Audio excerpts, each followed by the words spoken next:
In today's video, I'm going to teach you how to set up referrals in Google Analytics 4. By the end, you'll know exactly how to prevent unwanted referral traffic from cluttering your reports, especially from payment processors, third-party checkout pages, or other domains that can break your attribution.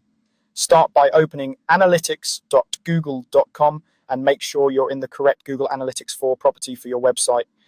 From the main interface, head to the bottom left corner and click on Admin. This is where all your property level and data configuration settings live.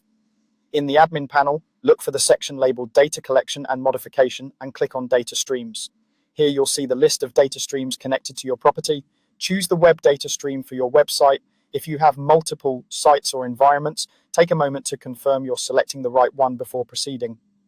Inside the stream settings, click Configure Tag Settings. This area controls how your GA4 tag interprets and cleans up incoming data. To reveal the advanced controls we need, click Show More. This expands additional options that are hidden by default. Next, click List Unwanted Referrals. This feature tells GA4 which referral sources you don't want to treat as new sessions, helping you avoid self-referrals or referrals from services that interrupt the user journey during checkout or authentication. Now select a match type. You'll typically see options like equals, begins with, or contains.